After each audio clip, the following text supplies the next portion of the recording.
Hello नमस्ते, welcome to अभिनीत talks.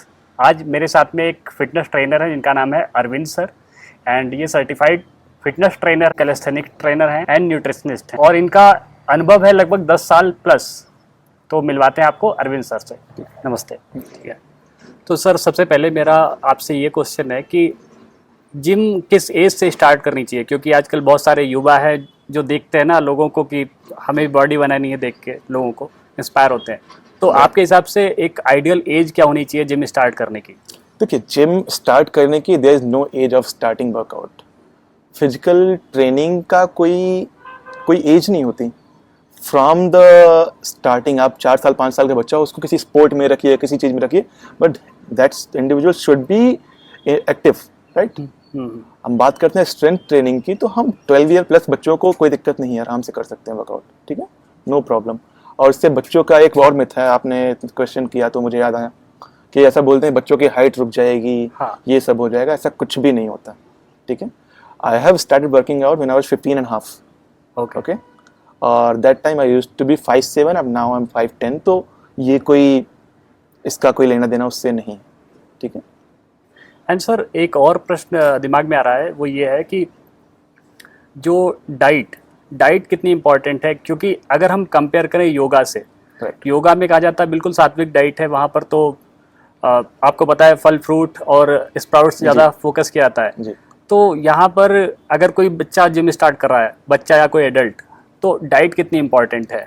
Sir I would say कि 60% डाइट, 40% वर्कआउट, राइट। जब तक आपका न्यूट्रिशन सही नहीं है आप कुछ नहीं कर पाएंगे उसमें, राइट। न्यूट्रिशन से मेरा मतलब एक बैलेंस डाइट से है। बैलेंस डाइट जहाँ प्रोटीन भी अच्छी क्वांटिटी में हो और रिक्वायरमेंट के हिसाब से कार्बोहाइड्रेट्स हो, फैट्स हो, फाइबर हो, ये मैक्रो न्यूट्रिएंट की मैं बात कर रहा हूँ, तो इनका बैलेंस होना जरूरी है। And micro nutrients also very important, एक बैलेंस डाइट होना बहुत इंपॉर्टेंट है। एंड इसके साथ में हम ये चीज़ भी पूछेंगे कि सप्लीमेंट क्या ज़रूरी है लेना? डिपेंड्स, हर एक इंडिविजुअल की नीड अलग अलग होती है। जैसे मैं एक इंडिविजुअल हूँ, जब मेरा वेट है 70 kg, लेट्स एग्जांपल लेके बोलते हैं, मेरा वेट 70 किलो का है और मैं चाहता हूँ मसल बिल्ड करना। अब मेरा गोल है बहुत सारा मसल पुट ऑन करना।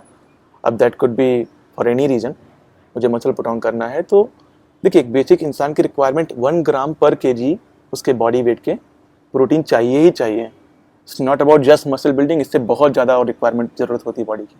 मसल बिल्डिंग के अलावा भी प्रोटीन का बॉडी में बहुत सारा रोल है। हाँ, टिश्यूज को बनाता है, आपके टिश्यूज को रिपेयर करता है, आपके बाल, आपके नेल्स, आपके स्किन, आपका anything, everything is dependent on protein. Protein is a building block of body. किसी भी इंसान की बॉडी में मसल पुट ऑन करना है, मसल बढ़ाना है, तो उसको प्रोटीन लेना ही पड़ेगा। फैट से मसल नहीं बढ़ता, कार्बोहाइड्रेट से मसल नहीं बढ़ता, मसल बनता ही प्रोटीन से है, रिपेयर ही प्रोटीन से होता है, राइट।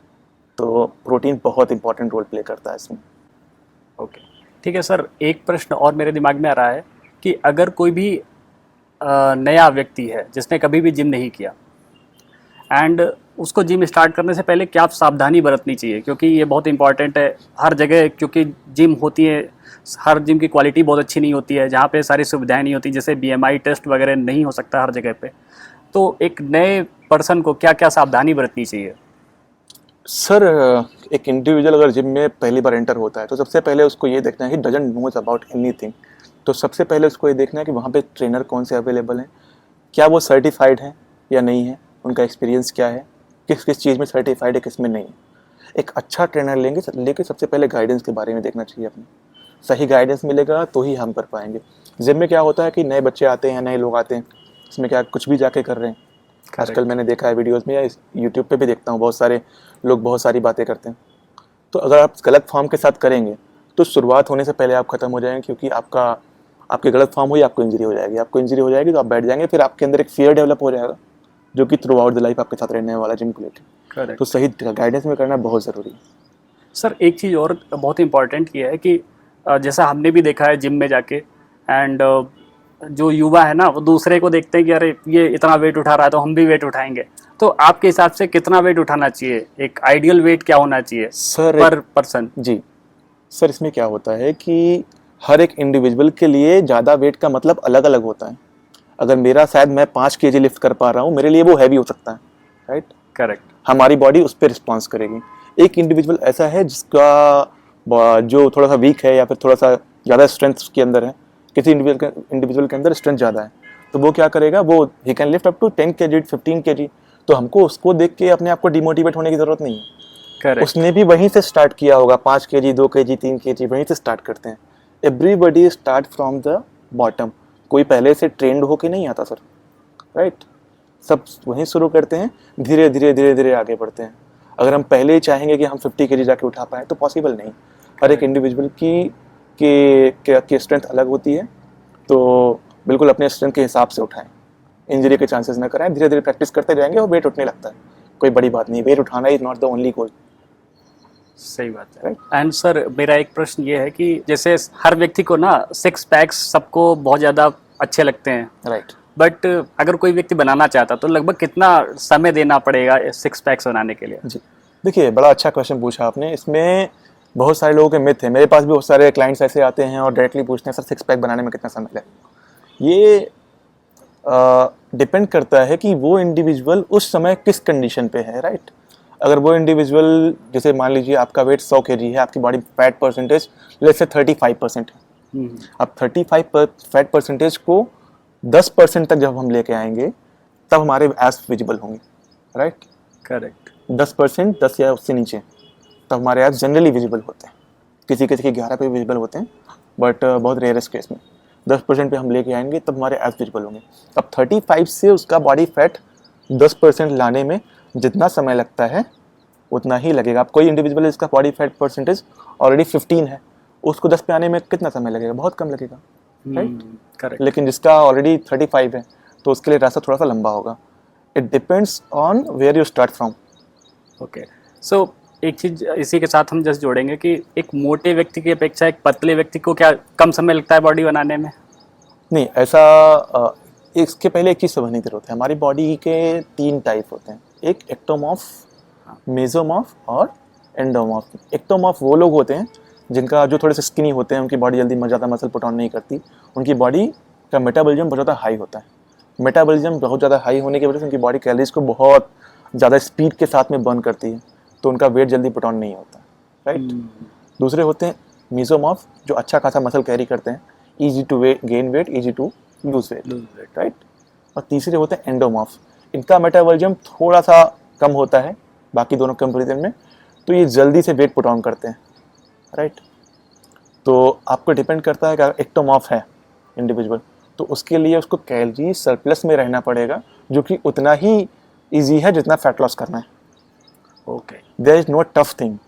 आपको एक कंसिस्टेंट डाइट फॉलो करनी पड़ेगी, चाहे आप वेट पुट ऑन करना चाहते हैं, चाहे आप मसल गेन करना चाहते हैं, चाहे आप फैट लूज करना चाहते हैं, आपको उतना ही एफर्ट देना पड़ेगा, राइट। और एक रूटीन में आना पड़ेगा, बॉडी को लेके अपने वर्कआउट को रूटीन में रखना पड़ेगा। It's very easy to achieve these goals, right.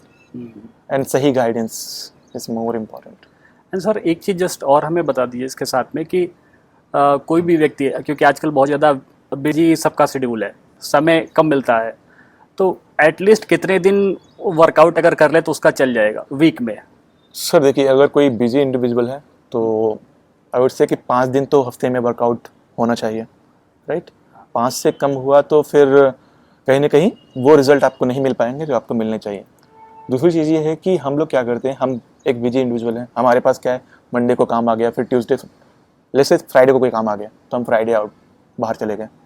Saturday को काम नहीं है हमारे पास, लेकिन हमें लगा कि नहीं अब सैटरडे है, संडे मंडे से स्टार्ट करेंगे, तब तो वहाँ से गड़बड़ होना स्टार्ट होती है। अगर हम फ्राइडे बिजी हैं तो हम फ्राइडे ही बिजी हैं, सैटरडे को हमें वापस जिम में पहुँचना है, वापस से वर्कआउट करना है। अगर आप सैटरडे वर्कआउट नहीं करेंगे तो ये रूटीन में आपके आ जाएगा, फिर आप थर्सडे को भी यही बोलेंगे चलो ठीक है मंडे से स्टार्ट करते हैं, तो फिर वो एक लूप चलता रहेगा जो आप उससे कभी बाहर नहीं आ पाएंगे। एंड सर एक क्वेश्चन मेरा ये है कि हमने देखा है कि जो लोग जिम जाते हैं, वर्कआउट करते हैं रेगुलर, उनकी बॉडी में स्टिफनेस आ जाती है, तो स्टिफनेस के साथ साथ फ्लेक्सिबिलिटी भी मेरे हिसाब से बहुत ज़्यादा इंपॉर्टेंट है, राइट। तो आपके हिसाब से फ्लेक्सिबिलिटी मेंटेन करने के लिए उसे क्या करना चाहिए? सर क्या योगा इंपॉर्टेंट है साथ में करना?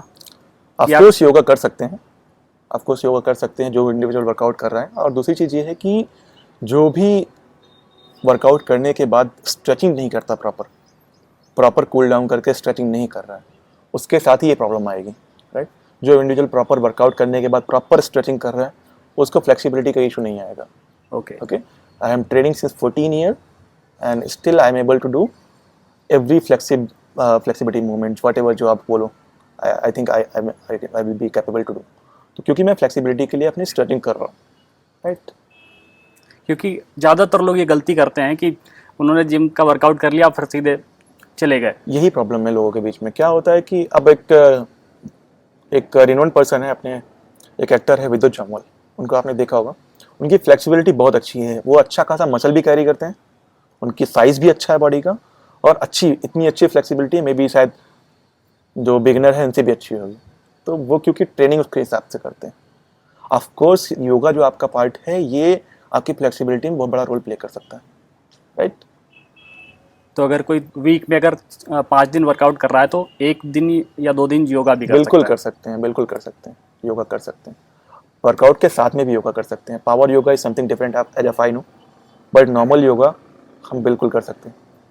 एंड सर एक टर्म आता है मेटाबॉलिज्म, हाँ. तो ये क्या होता है, इसको कैसे बूस्ट कर सकते हैं, सबका फर्क होता है, क्या होता है? आप जी सर, बड़ा अच्छा क्वेश्चन पूछा आपने. मेटाबॉलिज्म क्या होता है? ये बेसिकली हमारी बॉडी का एक प्रोसेस है जहाँ बॉडी आपके कंज्यूम किए गए फूड को केमिकल प्रोसेस करके आपके बॉडी को एनर्जी प्रोवाइड करवाती है. अब ये मेटाबॉलिक रेट एक टर्म आता है. आपकी बॉडी का मेटाबॉलिक रेट क्या है, मतलब आप कितने टाइम में कितना एफर्ट देके कितनी कैलोरीज को बर्न कर रहे हो. लेट्स से आप एक एग्जांपल लीजिए, अगर आप सर शायद चलेंगे 10 स्टेप, शायद 5 कैलोरीज को खर्च करें, और मैं चलूँगा शायद मैं 2 को खर्च करूँ, और आप चल रहे हो तो शायद आप उसी डिस्टेंस को कवर करने में 1 कैलोरीज को ही खर्च करो, राइट? तो हर एक इंडिविजुअल का मेटाबॉलिज्म अलग अलग होता है. करेक्ट. हर एक इंडिविजुअल का मेटाबॉलिज्म डिफरेंट अलग अलग होता है. अब ये डिपेंड, उसको बूस्ट करने का एक ही तरीका है, स्ट्रेंथ ट्रेनिंग करिए, प्रॉपर हाइड्रेटेड रहिए, पानी पीना है खूब, और आपके न्यूट्रिशन को ऑन पॉइंट रखना है. ये बहुत ज़रूरी है. अगर आपका न्यूट्रिशन सही नहीं है तो आपका मेटाबॉलिज्म भी ड्रॉप जाएगा. अच्छा खासा मसल पुट ऑन करने की कोशिश करनी है. जितना ज़्यादा मसल्स होगी बॉडी में, मेटाबॉलिज्म उतना बूस्ट होगा. Metabolism boost, muscle life tissues हैं, आपको इसको मेंटेन करने के लिए, इस चीज़ों को मेंटेन करने के लिए कैलोरीज की ज़रूरत पड़ती है. बॉडी में कैलोरीज को खर्च करती रहती है. फैट जो है आपका डिपॉजिट, वो डेड टिश्यू, वो आपकी बॉडी से कैलोरीज को नहीं खर्च करता, लेकिन मसल्स को कैरी करने के लिए बॉडी को कैलोरीज चाहिए. करेक्ट. राइट. एंड सर एक चीज हम जस्ट पूछेंगे out of curiosity, labour person जो होता है ना, जो दिन भर लेबरी करता है, बट उसके अंदर हमने देखा है स्टेमिना बहुत होता है. उसकी डाइट भी बहुत मतलब लो क्वालिटी की होती है, उसमें शायद न्यूट्रिशंस नहीं होते हैं. बट एक ऐसा व्यक्ति बहुत ज़्यादा उसकी डाइट अच्छी है, लेकिन अगर उससे कह दिया जाए कि आप 2 मिनट दौड़ लो तो वो 2 मिनट में हाफ जाएगा.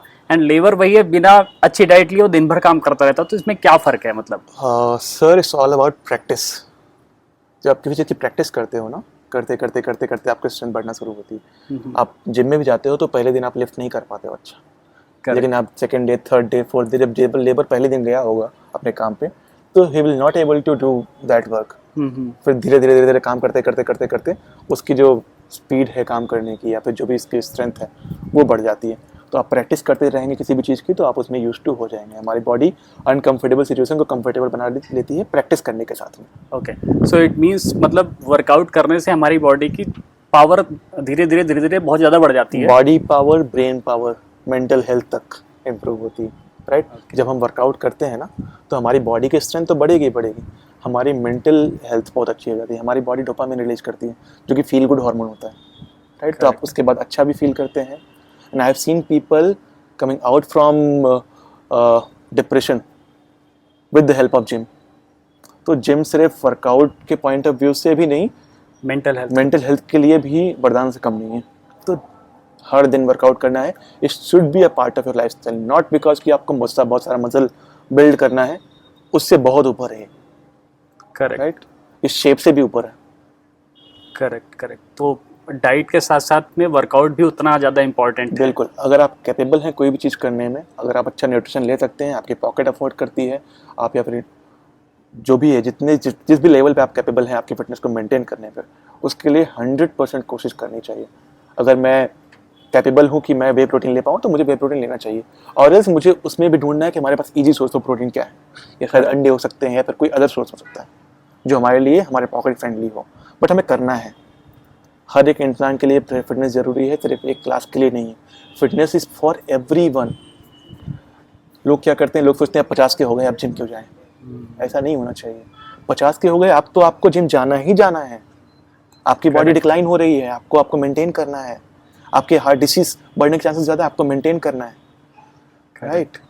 तो वहाँ पे तो मस्ट है, यंगस्टर ज़्यादा मस्ट है वो।